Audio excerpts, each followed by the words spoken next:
ठीक है, तो आज अपन पढ़ना शुरू करेंगे दूसरा थिस्सलुनीकी की किताब, उसका पहला अध्याय और उसके 3 वचन से।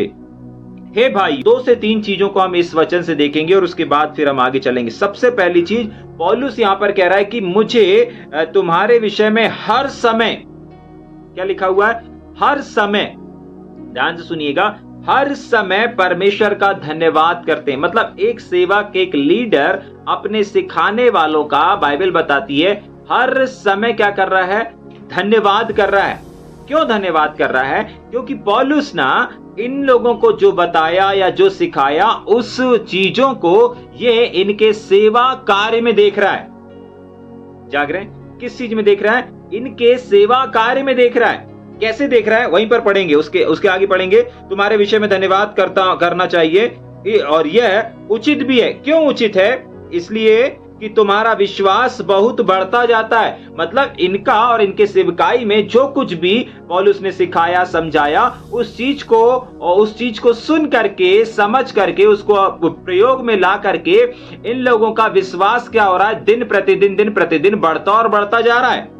जाग रहे हैं? याद रखिएगा, हर एक सिखाने वाला कब आपको, अपने सिखाने वालों को याद रखिएगा, सिखाने वाले को अधिकतर लोग धन्यवाद नहीं देंगे और यहाँ पर देने के लिए भी नहीं बोल रहा है। यहाँ पर उल्टा पौलुस बोल रहा है इस बात को कि देखो, तुमने जो सीख लिया ना, उस सीख जाने की वजह से मैं आपका धन्यवाद करता हूं। समझ पा रहे हैं? अगर आप किसी के द्वारा परमेश्वर के वचन को सीख रहे हैं और उसको अमल में ला रहे हैं, तो आपको नहीं मालूम कि आपके सिखाने वाले आपके प्रति परमेश्वर का कितना धन्यवाद कर रहे हैं कि प्रभु धन्यवाद, आपने ऐसे लोगों को दिया। धन्यवाद प्रभु जी, ऐसे लोग हमें सुन रहे हैं कि वो लोग सुनने वाले नहीं है, परंतु उस वचन को सुन करके अपने जीवन में, अपने कार्य में, अपने सेवकाई में उपयोग करने वाले हैं। और यही चीज को कर रहे थे थिस्सलुनीकी कलीसिया, यही कर रहा था। तभी के लिए इस कलीसिया में कोई गड़बड़ी नहीं है, तभी के लिए इस कलीसिया में कोई बुराइयां नहीं है, तभी के लिए इस कलीसिया में कोई पाप नहीं है। और क्यों नहीं है? क्योंकि उसका रीजन है कि ये लोग जो सुनते थे उसको अपने जीवन, अपने सेवकाई में प्रयोग किया करते थे, इस्तेमाल किया करते थे। हर एक वो चीज, हर एक वो बात जो पौलुस इनको बताया करता था, हर एक चीजों को ये लोग क्या करते थे? अमल में लाया करते थे, प्रयोग में लेकर के आया करते थे। पढ़ेंगे क्या उसके आगे? हाँ, उचित भी है इसलिए कि तुम्हारा विश्वास बढ़ता जा रहा है। कैसे बढ़ता जा रहा है? क्योंकि विश्वास के बारे में पौलुस ने इनको बताया, विश्वास के बारे में पौलुस ने इनको सिखाया, और जब इन्होंने सीखा, समझा, तो इनका क्या हो रहा है? विश्वास बढ़ रहा है। और किन क्षेत्रों में भी बढ़ रहा है, इस चीज को भी देखेंगे। और तुम सबका प्रेम आपस में बहुत बढ़ता जाता है। कहां पर बढ़ता जाता है? आपस में। तो ये सबसे इंपॉर्टेंट है, सबसे इंपॉर्टेंट है मसीह संसार में, कि हमको परमेश्वर ने जिनके बीच में रखा है, जिनके साथ हम जुड़े हुए हैं, उनके साथ हमारा जो प्रेम है, हमारा जो रिश्ता है, वो दिन प्रतिदिन क्या होता जाए? बढ़ता और बढ़ता और बढ़ता जाए। एक सा प्रेम नहीं रहना चाहिए। जाग रहे हैं? पहली चीज तो एक सा नहीं रहना चाहिए, और दूसरी चीज एक समान हमारा प्रेम नहीं रहना चाहिए। बात हो रही है तो हो रही है, नहीं हो रही तो कोई फर्क नहीं पड़ रहा। नहीं, दिन प्रतिदिन बाइबल क्या बताती है? परमेश्वर ने हमको क्या बोला? प्रेम में बढ़ते जाओ। तो प्रेम में बढ़ने का ये मतलब नहीं कि हम सालों बात नहीं कर रहे हैं, महीनों बात नहीं कर रहे हैं, ये जब आवश्यकता पड़ रही तब बात कर रहे हैं। नहीं, पौलुस कह रहा है तुम्हारा जो प्रेम है ना, वो आपस में, क्या लिखा है वहां पर? आपस में बहुत ही बढ़ता जा रहा है। क्या करता जा रहा है? बहुत बढ़ता जा रहा है। तो आप समझ सकते हैं और इमेजिन कर सकते हैं कि यहाँ के थिस्सलुनीकी कलीसिया के लोग आपस में किस तरीके से रह रहे हैं। इस तरीके से रह रहे हैं कि इनका जो विश्वास है, दिन प्रतिदिन क्या होता चला जाए? बढ़ता और बढ़ता और बढ़ता चला जाए। और इस कलीसिया में ये चीज हो रही थी। जाग रहे हैं? और अगर इसका पन्ना पलटा करके हम देखेंगे तो इसके लिए पहला थिस्सलुनीकी की किताब, और उसने इस बात की प्रार्थना भी किया था। अगर इसका पहला थिस्सलुनीकियों उसका 3 अध्याय और उसके 12 वचन को पढ़ेंगे तो वहां पर ऐसा लिखा है, और प्रभु ऐसा करे जैसा हम तुमसे प्रेम रखते हैं, वैसा ही तुम्हारा भी आपस में और सब मनुष्यों के साथ प्रेम क्या होता जाए? बढ़ता जाए। और साथ ही साथ क्या लिखा है? उन्नति करता जाए। जाग रहे हैं? तो पौलुस ने इस कलीसिया को, यहाँ के लोगों को इस बात को सिखाया था कि हमको अपने आपसी रिश्ते के लिए प्रार्थना करना है। जाग रहे हैं? हम लोग बहुत बार प्रार्थना में बैठते हैं ना, उपवास में बैठते हैं ना, तो हमको इस बात को याद रखना है कि हम किन विषयों के लिए प्रार्थना कर रहे हैं। उनमें से एक विषय हमारा यह भी होना चाहिए और वो कौन सा विषय होना चाहिए? यहाँ पर पौलुस ने और यहाँ के लोगों ने इस बात के लिए क्या किया? प्रार्थना किया और उसके प्रतिफल को भी देखा। अभी दूसरा थिस्सलुनी किताब उसके पहले अध्याय और उसके अपन तीसरे वचन में इस बात को देख रहे हैं। जो प्रार्थना तीसरे अध्याय में हुआ वो वहां पर तीसरे वचन में दूसरा अध्याय दूसरा थिस्सलुनी किताब उसका पहला अध्याय और उसके तीसरे वचन में हम पूरा होते हुए देख रहे हैं। जाग रहे हैं? बहुत बार हमारे आपसी रिश्ते, बहुत बार हमारे आपसी प्रेम, बहुत बार हमारा और आप कलीसिया का रिश्ता जो है, हमारा और पास्टरों का रिश्ता जो है, वो क्यों उन्नति नहीं कर पाता, क्यों बढ़ नहीं पाता? क्योंकि बहुत बार हम इस विषय के लिए प्रार्थना नहीं करते, बहुत बार हम इस विषय के लिए निवेदन नहीं करते, बहुत बार हम इस विषय की ओर ध्यान नहीं देते। समझ पा रहे हैं? जाग रहे हैं? लेकिन पौलुस कहता है कि मैंने प्रार्थना किया और थिस्सलुनीकी कलीसियाओं ने भी किया और उसका प्रतिफल आज हम यहां पर देख रहे हैं कि पौलुस दोबारा जब इस कलीसिया में दूसरी पत्री को भेजता है तो वो इस बात को बोलता है कि तुम्हारा विश्वास ना बढ़ता जा रहा है और तुम्हारे भाईचारे का जो प्रेम है ना वो भी निरंतर क्या होता जा रहा है? बढ़ता और बढ़ता और बढ़ता चला जा रहा है। और आगे पढ़ेंगे, यहां तक कि हम आपस में परमेश्वर की कलीसिया में तुम्हारे विषय में घमंड करते हैं। जाग रहे हैं? पौलुस इस समय जिन लोगों के साथ सेवा कर रहा है, पौलुस इस समय जिन लोगों के साथ फील्ड में है, सेवकाई में है, उन लोगों के साथ वो कह रहा है कि हम लोग ना आपस में तुम्हारे विषय में क्या करते हैं? घमंड करते हैं। जाग रहे हैं? आपको नहीं मालूम, जब आप परमेश्वर के वचन को परमेश्वर के सेवक से, परमेश्वर के दास से और परमेश्वर के सिखाने वालों से सुन करके जब उसको अपने जीवन में लागू करते हैं तो आपके सिखाने वाले जो आपको सिखा रहे हैं या जो आपको बता रहे हैं वो आपके ऊपर घमंड करते हैं कि हमने एक ऐसे व्यक्ति को सिखाया, हमने एक ऐसे व्यक्ति को समय दिया जिसने हमारे उस परिश्रम को व्यर्थ नहीं जाने दिया। जाग रहे हैं? हाँ, वो आपको बता करके नहीं घमंड करेंगे कि नहीं बहुत अच्छा लगा, नहीं ऐसा नहीं। जाग रहे हैं? क्या लिखा है यहाँ पर कि हम लोग आपस में, वापस पढ़ेंगे 4वां वचन, यहां तक कि आप परमेश्वर की कलीसिया में तुम्हारे विषय में घमंड करते, मतलब हम आप ही आपस में ही हम लोग क्या करते हैं? घमंड करते हैं। हाँ, हमने एक ऐसे भाई को सिखाया, हमने एक ऐसी बहन को सिखाया, हमने एक ऐसे बहन को समय दिया, हमने एक बहन को ऐसे समय दिया और उसने उन वचनों का क्या किया? एक्सेप्ट किया, आदर किया। जाग रहे? एक और चीज हमने इसके पहले सीखा था और वो इस बात को सीखा था कि यदि हम परमेश्वर के वचन को या परमेश्वर के लोगों की जो सिखाई हुई बातों को अगर अमल नहीं करते हैं, ध्यान नहीं देते हैं, तो हम परमेश्वर का अनादर करते हैं। जाग रहे हैं? सेम चीज यहां पर भी हो रही है। अगर हम उन्हीं वचनों का क्या करते हैं? उन वचनों को अमल करते हैं, अपने जीवन में लागू करते हैं, तो आपके सिखाने वाले और लोगों के सामने इस बात का घमंड करेंगे, नहीं मैंने इस बात को उसको बताया था, मैंने इस बात को उसको सिखाया था और सिखाने के बाद देखो आज उन्होंने प्रचार किया, देखो आज उन्होंने सिखाया, देखो आज उन्होंने उस जगह पर इस बात को बताया और सच में आज भी उनको याद है, आज भी उन्होंने जो नोटिस किया था, आज भी उन्होंने जो सीखा था उसको अपने जीवन में, अपने सेवकाई में लागू करके रखा है। आपको नहीं मालूम आपके सिखाने वाले सर ऊंचा करके चल पाएंगे, सर उठा करके घमंड कर पाएंगे कि नहीं उन्होंने एक ऐसे व्यक्ति को सिखाया। बाइबल में लिखा है ना किनको सिखाना है? बाइबल में लिखा है मूर्ख को मत सिखा, पवित्र वस्तु कुत्तों के आगे मत डाल। जाग रहे? समझ में आ रहा है या ऊपर से जा रहा है? ठीक, आगे चलेंगे। क्या हुआ? परमेश्वर के सामने तुम्हारे विषय में हम क्या करते हैं? घमंड करते हैं कि जितने उपद्रव और क्लेश तुम सहते हो उन सब में तुम्हारा धीरज और विश्वास प्रकट होता है। अब थोड़ी देर एक और चीज लास्ट देख करके फिर हम आगे चलेंगे। इमेजिन करें कि अभी इस समय आपके जीवन में, आपके सेवकाई में, आपके परिवार में कौन सा दुख है जो चल रहा है? कौन कौन से दुख हैं जो इस समय दुख के बादल हैं, जो आपके और आपके सेवकाई में इस समय मंडरा रहे हैं? जाग रहे? याद आया? इमेजिन किया हमने? नहीं किया? दोबारा करें। इमेजिन करें आपके घर में, आपके परिवार में, आपके सेवकाई में, आपके व्यवसाय में, आपके पारिवारिक जीवन में किन किन क्षेत्रों में ये जो दुख के बादल हैं, ये जो क्लेश के बादल हैं, ये जो मंडरा रहे हैं। इमेजिन करें और अब इमेजिन करने के बाद इस वचन को पढ़ेंगे वापस।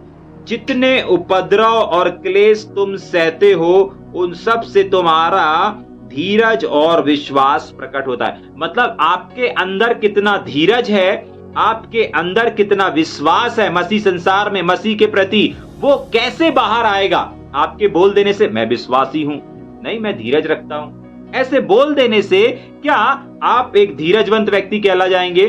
क्या आप एक विश्वासी बन जाएंगे? नहीं भैया, मैं प्रभु यीशु मसीह में विश्वास करता हूं, भैया मैं बहुत धीरज रखता हूं, मैं बहुत पेशेंस रखता हूं। आपकी इस बात को कह देने से क्या आपको प्रमाण पत्र मिल जाएगा? क्या आप साबित कर पाएंगे कि आप एक विश्वासी हैं और आप एक धीरजवंत हैं? नहीं। इसको साबित करने के लिए परमेश्वर क्या बोल रहा है? परमेश्वर का वचन क्या बोल रहा है कि जितने उपद्रव और क्लेश तुम सहते हो ना, इस दोनों चीज को, क्लेश और उपद्रव जब एक व्यक्ति के जीवन में चल रहे हैं, आपके जीवन में चल रहे हैं, हो सकता है आपके जीवन में व्यवसाय का क्लेश चल रहा हो, बिजनेस का क्लेश चल रहा हो, नौकरी का क्लेश चल रहा हो, पढ़ाई लिखाई का क्लेश चल रहा हो, शादी का क्लेश चल रहा हो, किसानी का केस चल रहा हो, किसी भी प्रकार का केस क्यों ना चल रहा हो। जाग रहे? सबके जीवन में अलग अलग सिचुएशन रहती ना, सबका अलग अलग मैटर रहता ना, सबकी अलग अलग परिस्थिति रहती ना। इसलिए मैंने बोला कि सबके जीवन में अलग अलग क्लेश, अलग अलग दुख, सबका अलग अलग हो सकता है। लेकिन अगर आपके जीवन में चल रहा है तो आपके जीवन में ये क्लेश आपको समाप्त करने के लिए नहीं आया, लेकिन आपके जीवन में ये क्लेश और ये संकट के बादल इस बात को साबित करने के लिए हैं, आपको दिखाने के लिए है कि आपके अंदर कितना परमेश्वर के प्रति विश्वास योग्यता है, आप कितने बड़े विश्वासी हैं, आप कितने बड़े धीरजवंत हैं। विषम परिस्थितियों में कब तक आप साहस नहीं छोड़ते हैं? जाग रहे हैं? इतने संघर्ष के होते हुए आप कब तक मसीह को दृढ़ता से थामे रहते हैं? एक सच्चे विश्वासी की कीमत, एक व्यक्ति एक अच्छा और सच्चा विश्वासी है, ऐसे ही समय में पता चलता है। जब उसको चारों तरफ से क्लेश भोगना पड़ रहा है, जब उसको चारों तरफ से दुखों का सामना करना पड़ रहा है, उस समय वो अपनी विश्वास योग्यता में कितना कायम है, तभी पता चलता है कि वो एक व्यक्ति विश्वास में है अथवा नहीं है। जाग रहे हैं? जब कोई सताव नहीं है, जब कोई क्लेश नहीं, जब कोई उपद्रव नहीं है, तब आप किस आसानी से कह पाएंगे कि हाँ भैया हम एक विश्वासी हैं, हाँ भैया हम धीरजवंत व्यक्ति, हम धीरज को काम करने दे रहे हैं। नहीं, आपके बोलने से पता नहीं चलेगा। जाग रहे हैं? आपके बोलने से पता नहीं चलेगा। कैसे पता चलेगा? जब उपद्रव चल रहा हो, क्लेश चल रहा हो, घर का, परिवार का, पारिवारिक झगड़ों का, खेत का, किसानी का, बिजनेस का, काम का, बीमारी का, कैसा भी उपद्रव क्यों ना चल रहा हो, लेकिन उस उपद्रव में कुछ है जिसका निर्माण हो रहा है, कुछ है जो प्रकट होने पर है। पता है क्या है? आगे लिखा है धीरज और विश्वास। आप कितने धीरजवंत हैं, ऐसे समय में पता चलता है। आप कितने बड़े विश्वासी हैं, कितना मसीह में आपका विश्वास बढ़ चुका है। कुछ लोग बोलते हैं भैया हमारे जीवन में, हमारी जिंदगी में ये समस्या दूर हो जाएगी, ये चीज हो जाएगी, तब हम विश्वास करेंगे, तब हम मसीह में ये होंगे, तब हम मसीह में वैसा करेंगे, तब हम किसी बड़े डिसीजन को लेंगे, तब हम मसीह के लिए कुछ करेंगे।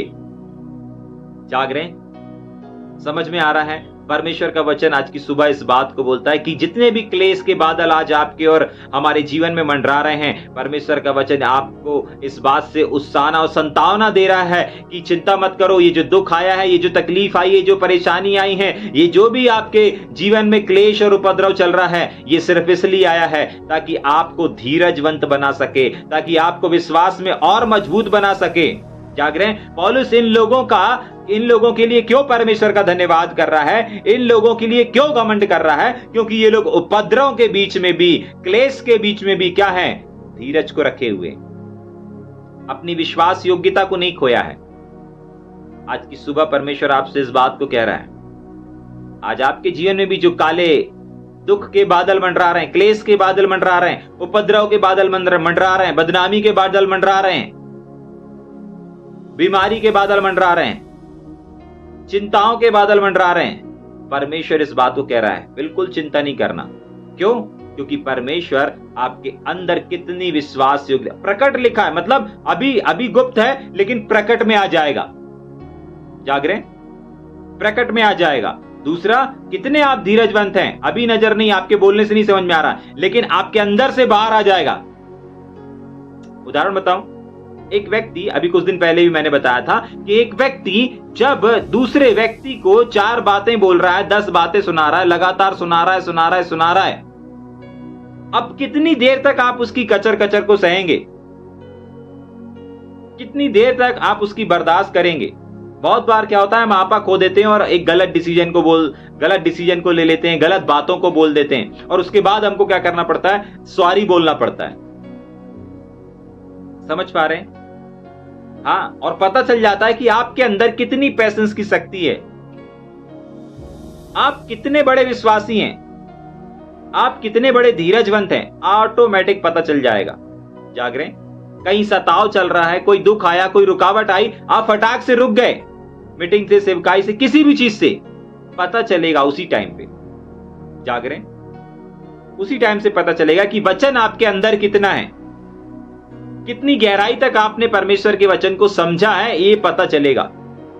जाग रहे हैं? आपके बोल देने से कि नहीं हम पहला स्थान परमेश्वर को देते हैं, ऐसे पता नहीं चलेगा। ऐसे समय में, ऐसी सिचुएशन में पता चलेगा कि आप परमेश्वर को, मसीह को, परमेश्वर के वचन को अपने जीवन में कितना बसा करके रखे हुए हैं। जाग रहे हैं?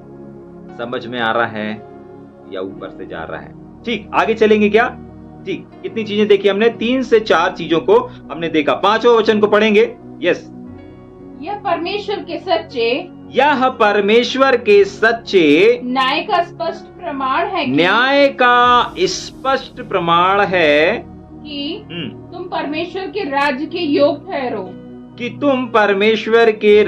के योग ठहरो, जिसके लिए तुम दुख भी क्या करते हो? उठाते हो। तो परमेश्वर का वचन कहता है कि जब एक व्यक्ति धीरज को धरता है, जब एक व्यक्ति विश्वास योग्य बन जाता है, विश्वास में मजबूत बन जाता है, तो परमेश्वर का वचन उसके लिए यहाँ पर इस बात को कहता है कि ऐसा व्यक्ति परमेश्वर के सच्चे न्याय का स्पष्ट प्रमाण है। जाग रहे हैं?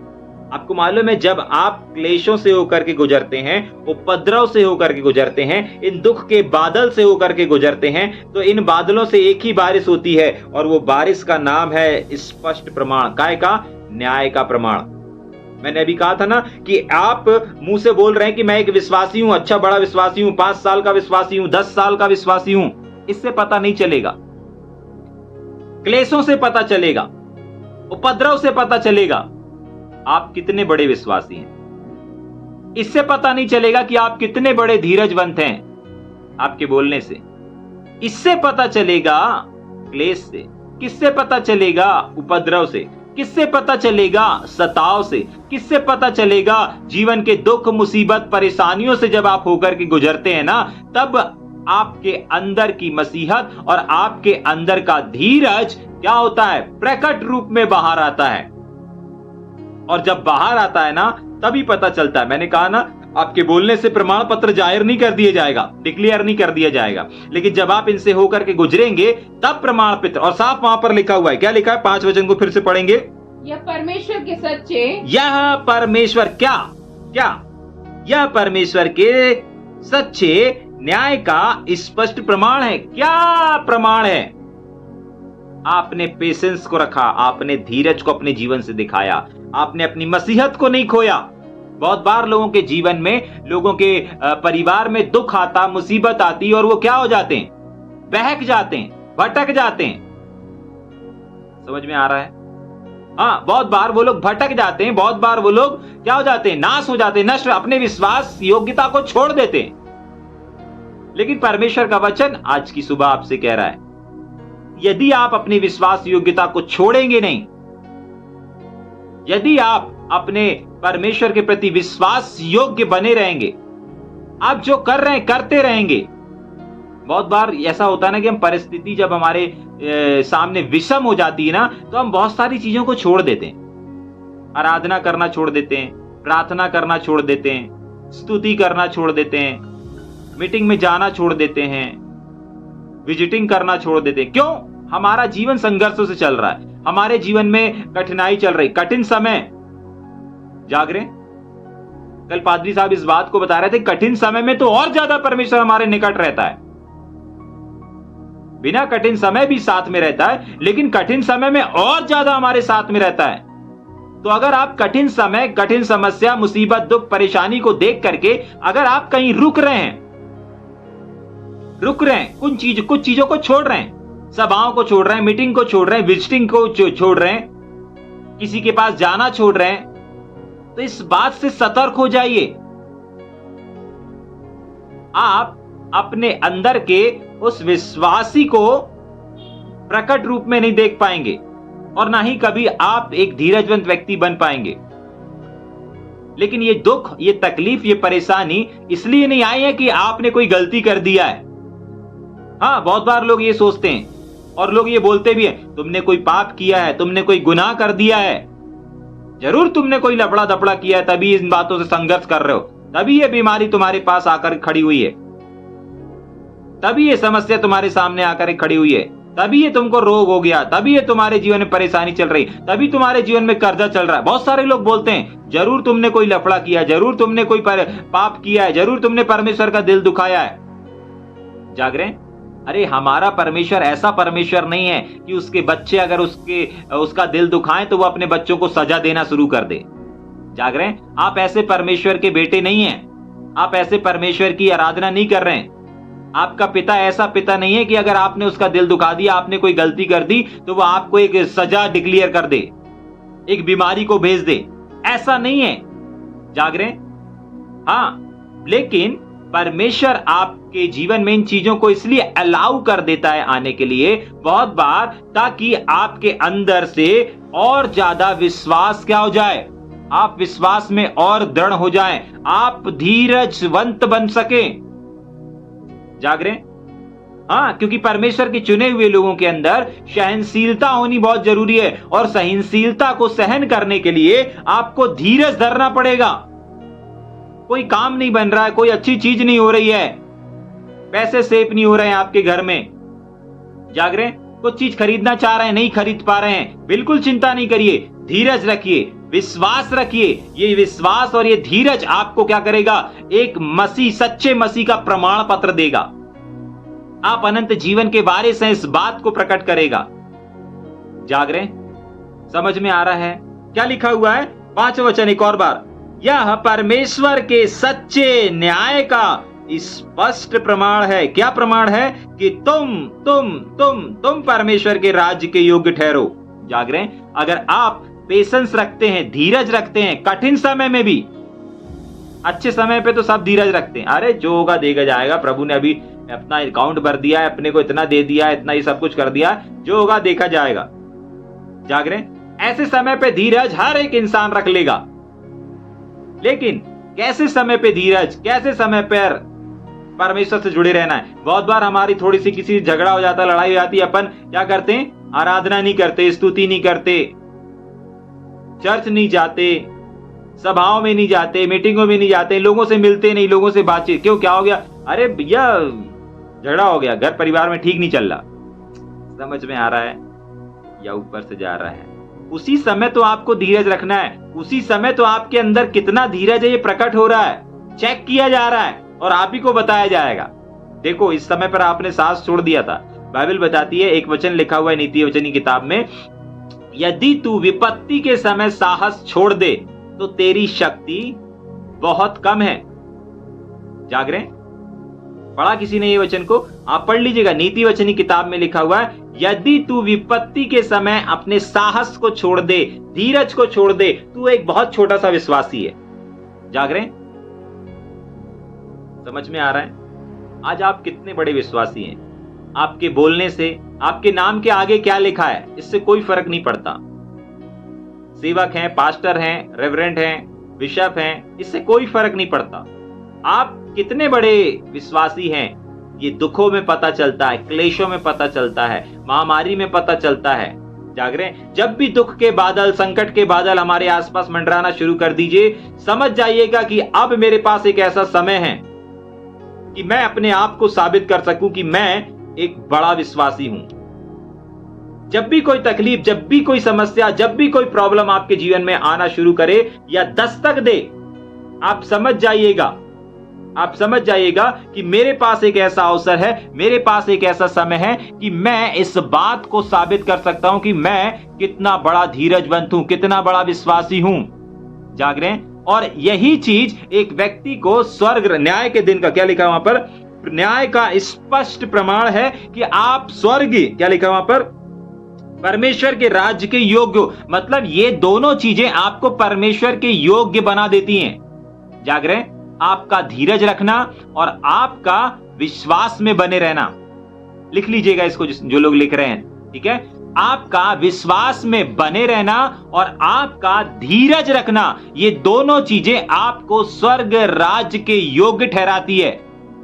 जैसे इंडियन टीम में खेलने के लिए एक जो प्लेयर रहता है उसको या तो अच्छी बॉलिंग आनी चाहिए, या तो अच्छी फील्डिंग आनी चाहिए, या तो अच्छी बैटिंग आनी चाहिए, या तो अच्छा मैनेजमेंट आना चाहिए, तो अच्छी लीडिंग आनी चाहिए, या तो अच्छी अगुवाई आनी चाहिए। कुछ ना कुछ उसके अंदर अच्छाई होनी चाहिए, तब जाकर के उसका इंडियन टीम में सिलेक्शन होता है। ऐसे ही किसी को भी इंडियन टीम में सिलेक्शन नहीं कर लेते, ऐसे ही किसी को भी इंडियन टीम में वो नहीं दे देते अपन, ठीक है? इनवाइट नहीं कर लेते, खेलने के लिए अनुमति नहीं देते। नहीं, उसके अंदर कुछ ना कुछ योग्यता होनी चाहिए। ऐसे ही स्वर्ग राज में भी सिलेक्शन होगा। जाग रहे हैं? और स्वर्ग राज का टिकट जो है वो आपको पैसों से नहीं मिलेगा, परंतु उसके लिए आपको धीरज और विश्वास, ये दो चीजें लगेंगी, तब जाकर के आपको स्वर्ग राज्य का टिकट मिलेगा। आपको अपने जीवन में क्या रखना पड़ेगा? धीरज रखना पड़ेगा। कठिन समय में, संघर्षों के बीच में मुंह बना करके नहीं लटकते रहना है। जाग रहे हैं? कुछ लोगों के जीवन में दुख, मुसीबत, परेशानी चलती रहती है, तो वो ऐसा मुंह बना करके रहेंगे जैसे कि पूरी संसार का पहाड़ उनके ऊपर टूट पड़ा है। जाग रहे हैं? समझ में आ रहा है या ऊपर से जा रहा है? नहीं, आपको अपने जीवन से किस बात को प्रकट करना है, किस बात को शो करना है, इस बात को आज आपको समझना है। इन दुखों में, इन क्लेशों में, इन बादलों के बीच में परमेश्वर का वचन कुछ कह रहा है। अरे तुम्हारे लिए मैं अनंत जीवन का टिकट तैयार कर रहा हूं। जाग रहे? अगर तुम इस क्लेश में, विश्वास में स्थिर रहे, अगर तुम इस उपद्रव में, इस विपत्ति में अगर तुमने धीरज धरा, और जब तक विपत्ति नहीं निकल गई तब तक आपने धीरज और विश्वास में मजबूत रहे, तो निश्चय याद रखो कि जब निकल करके आओगे तो सबसे पहले मैं निकाल के तुमको जेब से क्या दूंगा? स्वर्ग का टिकट दूंगा। जाग रहे? समझ में आ रहा है या ऊपर से जा रहा है? कुछ बच्चे शॉपिंग के लिए जाते हैं, तो अगर घर से एटीएम मिल गया तो उनको क्या मिलता है? अरे हमको सब कुछ मिल गया। जाग रहे? मम्मी पापा ने अगर एटीएम दे दिया और बोला जाओ बेटा शॉपिंग कर लेना, ठीक है, तो उनके चेहरे का रौनक पूरा बदल जाएगा। जाग रहे हैं? तो जब आप इस दुख से होकर के, इस क्लेश से होकर के निकलेंगे ना, तो एक चीज याद रखिएगा, परमेश्वर ने आपके लिए एक अनंत जीवन का टिकट तैयार रखा हुआ है। जाग रहे हैं? मैंने बताया ना कि अगर एक प्लेयर अच्छा खिलाड़ी है, अच्छा खेलता है और उसने अपने अभ्यास में अच्छा खेल दिया, उसने लोगों के सामने अच्छा खेल के दिखा दिया, तो समझ जाइए कि इंडियन टीम के जो सिलेक्टर है वो उसको सिलेक्ट कर लेंगे और आने वाली ट्रॉफी में, आने वाली सीरीज में उसको खिलाएंगे। जाग रहे हैं? समझ में आ रहा है या ऊपर से जा रहा है? इसीलिए आपको भी इंडियन टीम में, यानी कि आपको भी स्वर्ग राज में पहुंचने के लिए कुछ ना कुछ चीजों से होकर गुजरना पड़ेगा। जाग रहे हैं? कुछ ना कुछ योग्यता आपके पास होनी चाहिए। और वो क्या योग्यता है? कुछ नहीं, सिंपल, आप जैसे हो वैसे करते रहो। आप जो सेवा कर रहे हो करते रहो, आप जो प्रार्थना कर रहे हो करते रहो, आप जहां जहां मीटिंग में जा रहे हो जाते रहो, आप जहां जहां सभा ले रहे हो आप लेते रहो। ऐसे टाइम पे भी लेते रहो जब आप दुख से होकर गुजर रहे हो, बीमारी से होकर गुजर रहे हो, समस्या से होकर गुजर रहे हो, गरीबी से होकर गुजर रहे हो, किसी के भी बादल से होकर गुजर रहे हो। उस समय भी अगर आप अपने धीरज को रखते हैं, विश्वास को रखते हैं, तो निश्चय जानिए, निश्चय इस बात को जानिए कि परमेश्वर, जब आप इन सब चीजों से होकर के गुजरेंगे ना, तो परमेश्वर आपके लिए एक स्वर्ग का टिकट रखा हुआ है और बोलेगा ये लो मेरे बेटे। क्यों? तुमने धीरज रखा इस बादल के टाइम पे भी, इस संकट के समय भी तुमने धीरज रखा था ना, इसलिए ये टिकट तुम्हारा है। तुम स्वर्ग राज के वारिस हो, तुम स्वर्ग राज के योग्य ठहर गए। जाग रहे? समझ में आ रहा है या ऊपर से आ रहा है? आपने गर्भवती स्त्री को देखा है ना? नहीं देखा गर्भवती स्त्री को? कभी किसी के परिवार में ऐसा डिलीवरी वाला मौसम हुआ, डिलीवरी वाला समय देखा, गुजरा है ना? हुआ होगा, है ना? हमारे परिवार में किसी का नहीं हुआ होगा तो हमारे रिश्तेदार में हुआ होगा, आप अस्पताल गए होंगे वहां पर देखा होगा, आपके पड़ोस में देखा होगा, कहीं ना कहीं तो आपने एक गर्भवती स्त्री को देखा होगा जो बिल्कुल 9 महीने कंप्लीट हो चुके हैं और वो उसको दर्द हो रहा है, पीड़ा हो रही है। चलो कहीं नहीं देखा होगा तो अस्पताल में तो आपने देखा होगा, किसी को देखने गए, कोई अस्पताल में एडमिट है और उनका डिलीवरी होना है, आप वहां पर पहुंच गए तो आपने वहां पर देखना बहुत बार बहुत सारी ऐसी लेडीज रहती हैं जो तड़पती रहती हैं, दर्द हो रहा, ये हो रहा, वो हो रहा, बहुत सारे पेन होता रहता है, उनसे दुख से गुजरती रहती हैं। हम लोग अधिकतर एलगन अस्पताल जाते रहते हैं तो वहां पर यही चीज को देखते हैं, जैसे ही घुसते हैं तो वहां पर बहुत सारी लेडीज रहती है, कोई 9 महीना चलता रहता है, किसका समय हो चुका है, कोई वेट कर रही है कि हमारा नंबर आएगा, हमारी डिलीवरी होगी, इस चीज का वेट करती रहती है, लेकिन दर्द से पीड़ित रहती हैं। फिर थोड़ा और आगे जब हम लोग बढ़ते हैं, जहां पर दुआ करने के लिए जाते रहते हैं, तो वहां पर जब आगे जाते हैं और देखते हैं कुछ ऐसे लोगों को जिनकी डिलीवरी हो चुकी है, उनके चेहरे पर आनंद है, उनके चेहरे पर खुशी है, उनके परिवार का चाचा आया, मामा आया, नाना आया, बच्चा आया, ये आया, वो आया, बहुत सारे रिश्तेदार आसपास हैं और उस बहन को भी हंसा रहे हैं और उस बच्चे को जो बच्चे बगल में बैठा है, जो बच्चा बगल में लेटा हुआ है, उसको क्या कर रहे हैं, खिला रहे हैं सब लोग और सबके चेहरे पर हंसी है। जाग रहे, समझ में आ रहा है? पल भर में दुख और पल भर में खुशी, समझ पा रहे हैं? कुछ ऐसा ही हमारे और आपके जीवन में संकट, दुख, मुसीबत, क्लेश, उपद्रव आता है। आपको इस बात को समझ लेना है कि जब भी आप ऐसी चीजों से होकर के गुजरे तो क्या करें, इसको बाइबल बताती है, जब भी तुम नाना प्रकार की किसमें पढ़ो, परीक्षाओं में पढ़ो, तो इसको पूरे आनंद की बात समझो। जाग रहे, थोड़ा सा आनंद नहीं, लेकिन पूरे आनंद की बात समझो। क्यों समझो? क्योंकि परमेश्वर को मालूम है, और परमेश्वर आज आपको भी इस बात को बता रहा है। किस बात को बता रहा है? कि जब जब तुम नाना प्रकार की परीक्षाओं में पढ़ो तो इसको पूरे आनंद की बात समझो। क्यों समझो? इस बात को भी समझो। क्यों समझो? क्योंकि जैसे एक स्त्री बच्चे को जन्म देने से पहले पीड़ाओं में तड़पती रहती है, उसको कुछ नहीं दिखाता, कुछ नहीं सूझता, एक दर्द के सिवा कुछ भी नहीं, लेकिन जैसे ही वो बच्चे को जन्म देती है, सारे दर्द को भूल जाती है। वो भूल जाती मुझे कहां दर्द हो रहा था, कहां जलन हो रही थी, कहां पर तड़पन हो रही थी, पेट में कहां किस हिस्से में था, वो सब भूल जाएगी। उसका पूरा का पूरा ध्यान कहां चला जाएगा? उस ओर जो उसको सामने दिख रहा है, उस बच्चे की ओर चला जाएगा। जाग रहे हैं? सेम चीज परमेश्वर का वचन यहां पर बता रहा है कि जब तुम इन क्लेश से, इस उपद्रव से होकर के निकलोगे ना, तो जैसे ही मैं तुम्हारे हाथ में तुमको बोल दूंगा, एक प्रमाण पत्र दूंगा कि लो ये क्या है, स्वर्ग राज के तुम योग्य ठहर गए हो, ये लो, ये प्रमाण पत्र ले लो, और वो प्रमाण पत्र ही टिकट रहेगा। जाग रहे हैं? और जैसे ही वो प्रमाण पत्र मिलेगा, आपकी खुशी का, आपके उसका ठिकाना नहीं रहेगा।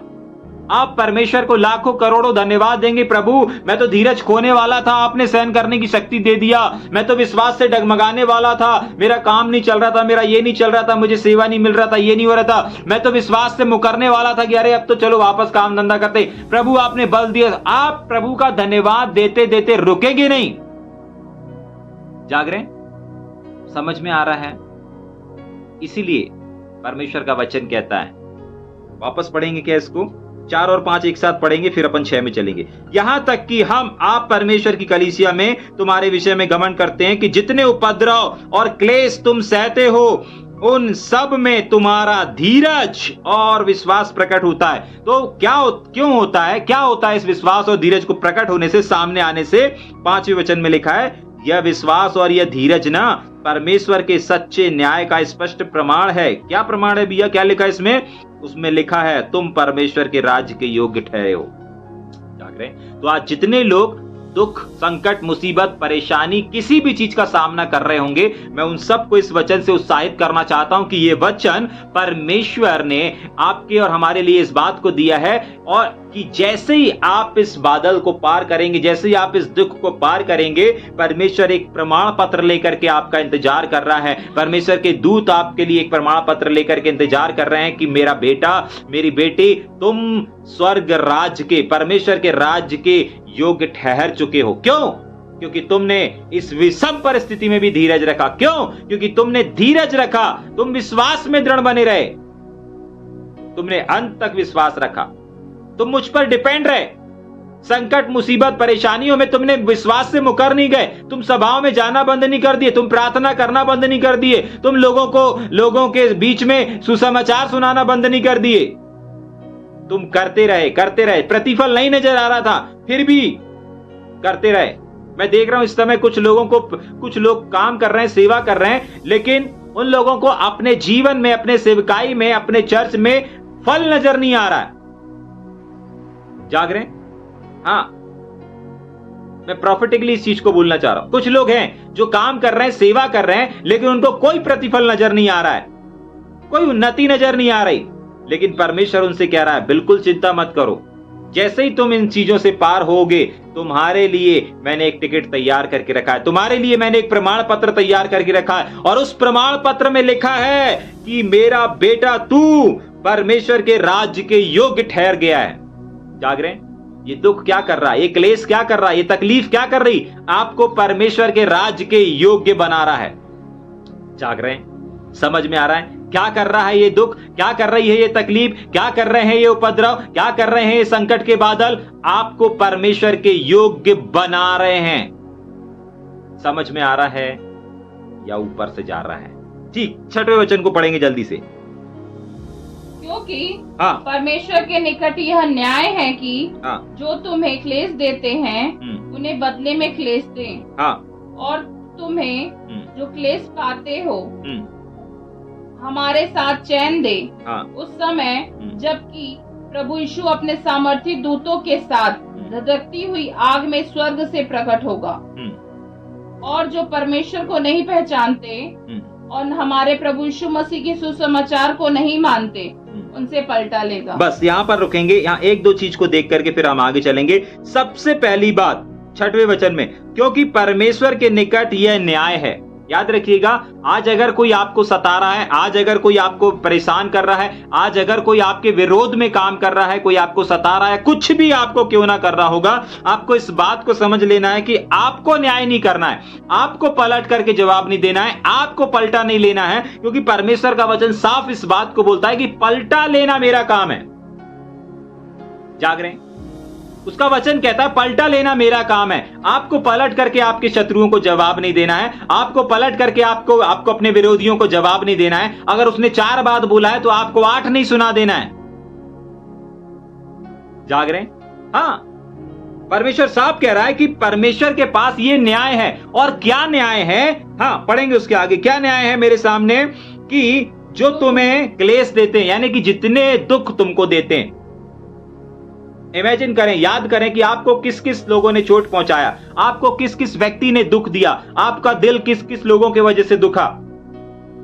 कुछ दिन पहले मेरा भी दिल दुखा था, ठीक है, मुझे याद आ रहा, दिख रहा किसकी वजह से दुखा था। जाग रहे?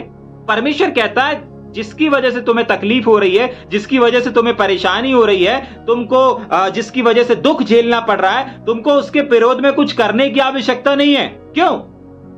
क्योंकि परमेश्वर कहता है कि मेरे पास एक इंतजाम है।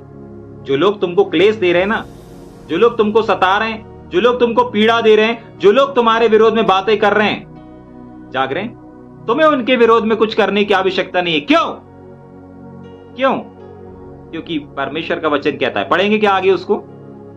हाँ, और तुम्हें जो क्लेश पाते हो, तुम्हें जो क्लेश देते हैं, सबसे पहली चीज, जो तुम्हें क्लेश देते हैं उन्हें बदले में क्या करे? क्लेश दे। याद रखिएगा, आज जितने लोग आपको सता रहे हैं, जितने लोग आपको पीड़ा में डाल रहे हैं, जितने भी लोग आपके विरोध में बातें कर रहे हैं, मैं यीशु नासरी के नाम से इस बात से आपको उत्साहित करना चाहता हूं कि आपको उनको पलट के जवाब देने की आवश्यकता नहीं है, आपको उनको सामना करने की आवश्यकता नहीं है। क्यों? क्योंकि परमेश्वर का वचन कह रहा है कि मैं न्याय करूंगा, मैं न्याय करूंगा, मैं उनको जवाब दूंगा। जिन्होंने तुम्हें सताया, जिन्होंने तुम्हें पीड़ा दी, जिन्होंने तुम्हारा दिल दुखाया, उनको मैं सामना करूंगा, क्योंकि मैं न्यायी हूं ना। तुमको न्याय नहीं करना है। याद रखिए, आज जितने भी लोग आपको सता रहे हैं, आपके विरोध में बातें कर रहे हैं, आपको उनको पलट के जवाब देने की आवश्यकता नहीं है। आपको परमेश्वर से जुड़े रहना है। आपको 2 ही काम करना है, धीरज रखना है और विश्वास में बने रहना है। विश्वास में कैसे बने रहते हैं? आप जो सेवा कर रहे थे दुख आने से पहले, संकट आने से पहले, आप उस चीज को अगर कर रहे हैं, इससे पता चलता है कि आप विश्वास में दृढ़ हैं। अगर दुख ने, बीमारी ने, समस्या ने आपको, आपके सेवकाई को रोक दिया है, तो समझ जाइए कि आपने अपने विश्वास को क्या कर दिया? अभी आपकी शक्ति बहुत कम है। समझ में आ रहा है या ऊपर से जा रहा है?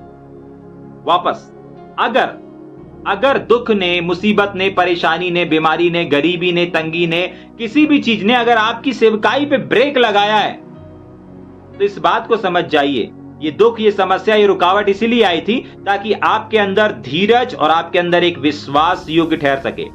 लेकिन अगर उस वजह से आप रुक रहे हैं, आपके सामने एक शब्द है बोलने के लिए, मेरे घर में ये चल रहा है, मेरे घर में ये चल रहा है, मेरे परिवार में ये समस्या है, मेरे परिवार में ये बीमारी है, मेरे घर में लोग आए हैं, जाग रहे हैं, मेरे काम नहीं चल रहा है, इस वजह से मैं सेवा में नहीं जा सकता।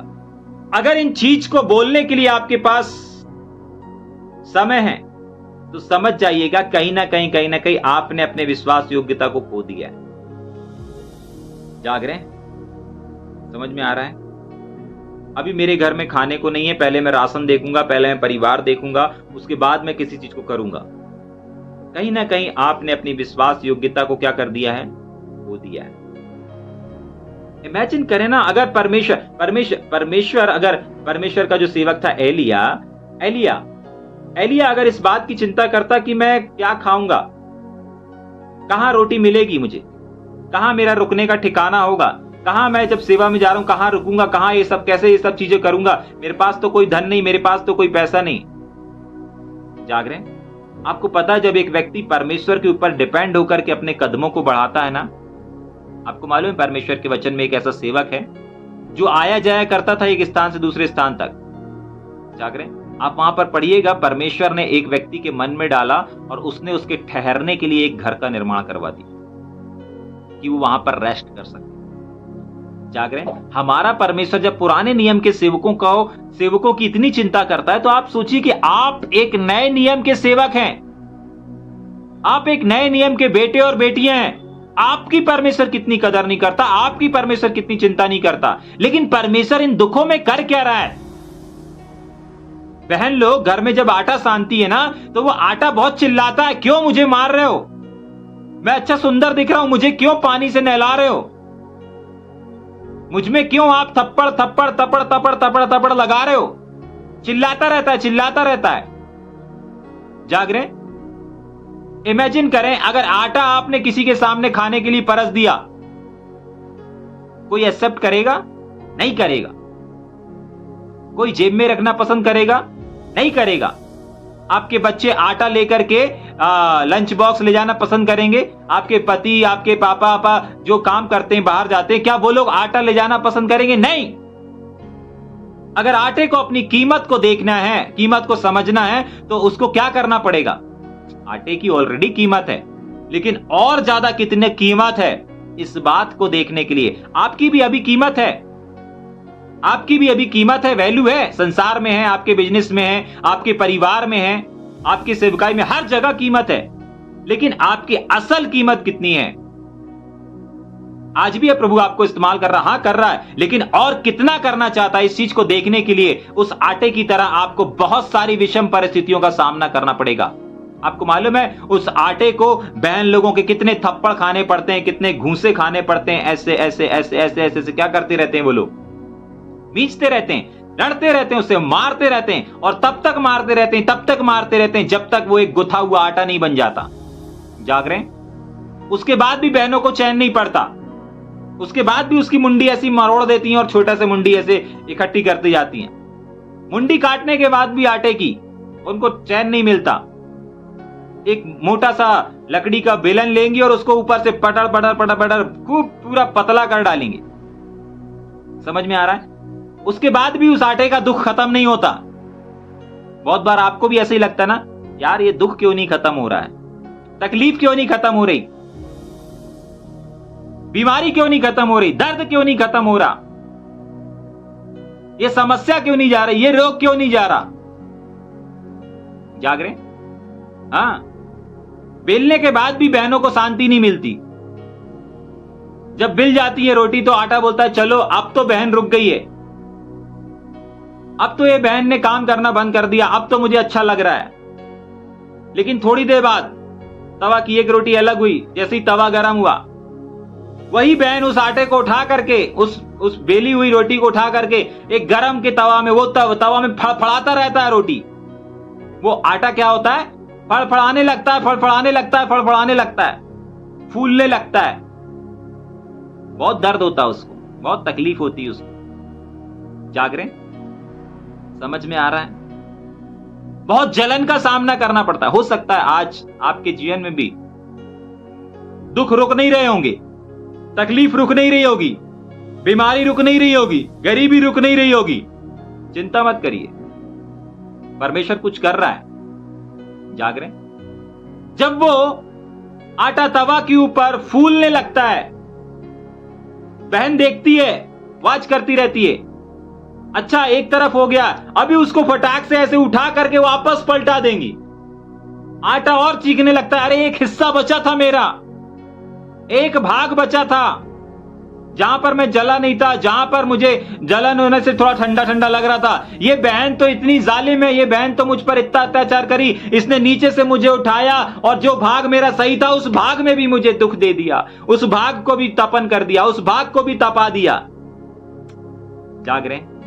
और अंत में रोते रोते रोते रोते बोलता है, अब कर ले बहन, जो करना है तेरे दिल में जो है कर ले। एक समय आता है, आटा चिल्लाना बंद कर देता है, शांत हो जाता है। थोड़ी देर बाद जब वो आटा अपनी आंखों को खोलता है, उसका नाम बदल चुका है। अब कोई उसको आटा नहीं बोल रहा है, अब उसको बोला जा रहा है रोटी। अब उसका नाम बदल गया, अब उसकी पहचान बदल गई, अब उसकी कीमत बढ़ गई, अब उसकी वैल्यू बढ़ गई, अब उसकी डिमांड बढ़ गई। जाग रहे हैं? जब भी परमेश्वर आपके जीवन में किसी चीज को अलाउ करता है, याद रखिए, अगर आप इस वचन पर विश्वास करते हैं कि परमेश्वर प्रतिदिन आपके बोझ को उठाता है, तो आपको इस बात को भी समझना पड़ेगा कि आपका भविष्य परमेश्वर के हाथों में है। आपके साथ अच्छा हो रहा हो, बुरा हो रहा हो, सब कुछ परमेश्वर के नियंत्रण में है, सब कुछ परमेश्वर के हाथों में है। इस आटे की जीवन से, इस आटे की स्टोरी से आज आपको इस बात को समझना है कि आपके जीवन में भी उस आटे के साथ क्या हुआ, अच्छा ही हुआ। अगर वहां पर वो बहन उसको मारना, गूंथना और उसको तपन में, आग में तपाना अगर बंद कर देती तो क्या होता? उसकी कीमत नहीं बढ़ पाती। अगर आज आपके जीवन से दुख चला गया, क्लेश चला गया, मुसीबत चली गई, हो सकता है परमेश्वर जिस मुकाम पर आपको पहुंचाना चाह रहा है वो पहुंचाने से रुक जाए। क्यों? क्योंकि आप दुख को चला जाए, इस दुख से होकर के दुख समाप्त हो जाए, इसके लिए आप प्रार्थना करना शुरू कर दिए। आपको मालूम है, प्रेरित लोग दुख के समय क्या करते थे? दुख के समय, तकलीफ के समय, क्लेश के समय, उपद्रव के समय वो लोग ये प्रार्थना नहीं करते थे कि ये दुख टल जाए, परंतु वो लोग ये प्रार्थना करते थे कि हे पिता, अपने लोगों को, हम लोगों को ऐसा साहस दे कि हम इस दुख के होते हुए भी, इस क्लेश के होते हुए भी आपका वचन बड़े साहस के साथ, बड़ी हिम्मत के साथ लोगों तक पहुंचाने पाए। जाग रहे? दुख को भगाने के लिए, दुख को दूर करने के लिए वो लोग प्रार्थना नहीं किया करते थे। जाग रहे? परंतु किस लिए प्रार्थना किया करते थे? इस बात के लिए प्रार्थना किया करते थे, इस चीज के लिए प्रार्थना किया करते थे। जाग रहे? समझ में आ रहा है या ऊपर से जा रहा है? मैं आपको इस वचन से शायद करना चाहता हूं कि इनके जीवन में ये जो दुख आया, क्लेश आया, तकलीफ आई, परेशानी आई, इन प्रेरितों के, इस थिस्सलुनीकी कलीसिया के जीवन में, उस आटे के जीवन में उसकी कीमत को बढ़ा दिया। निश्चय आपकी भी कीमत बढ़ने जा रही है, निश्चय परमेश्वर आपकी भी वैल्यू को बढ़ाने जा रहा है, निश्चय परमेश्वर आपकी डिमांड को भी बढ़ाने जा रहा है। आटा जब था ना, आटे को कोई पसंद नहीं कर रहा था, ठीक है कि नहीं? हाँ, लेकिन जब वो रोटी बन गया, उसकी पहचान बदल गई, उसका नाम बदल गया, उसकी वैल्यू भी बढ़ गई, और सबसे इंपॉर्टेंट चीज, उसकी डिमांड भी बढ़ गई। हाँ, उसकी डिमांड बढ़ गई। समझ में आ रहा है? हाँ, आपकी भी डिमांड बढ़ने जा रही है। अगर आज आपके जीवन में संकट के बादल हैं, दुख के बादल हैं, बीमारी के बादल हैं, गरीबी के बादल हैं, आर्थिक तंगी के बादल हैं, पारिवारिक के बादल हैं, शादी ना होने के बादल हैं, शादी से परेशान होने के बादल हैं, कोई भी बादल क्यों ना हो दुख के जो चल रहे हैं, अगर आप परमेश्वर से जुड़े हुए हैं, अगर आप यीशु मसीह पर विश्वास करते हैं, अगर आपने यीशु मसीह को ग्रहण किया है, निश्चय इस बात को जानिए कि इन सारी चीजों से परमेश्वर आपकी वैल्यू को बढ़ाने जा रहा है, परमेश्वर आपकी कीमत को बढ़ाने जा रहा है और परमेश्वर आपको एक विशेष पहचान देने जा रहा है उस आटे के समान। जागरे समझ में आ रहा है? पहली चीज, जो क्लेश तुम्हें देते हैं उनको क्या करें? बदले में क्लेश दे, इसलिए न्याय नहीं करना कभी किसी का। दूसरी चीज, तुमने जो क्लेश पाया, उस वर्ड को पढ़ेंगे एक और बार फिर आगे चलेंगे।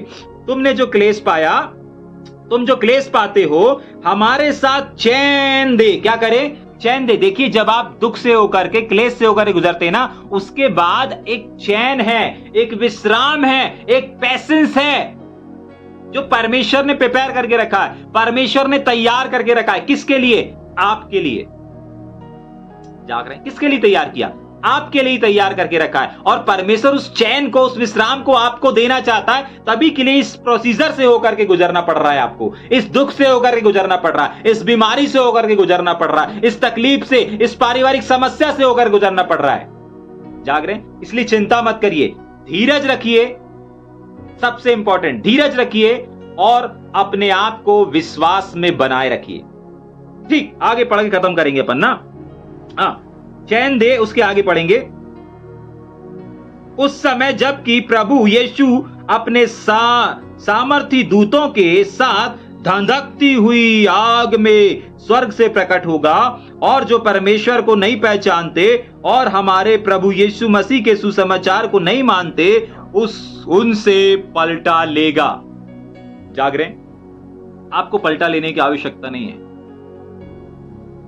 समझ पा रहे हैं?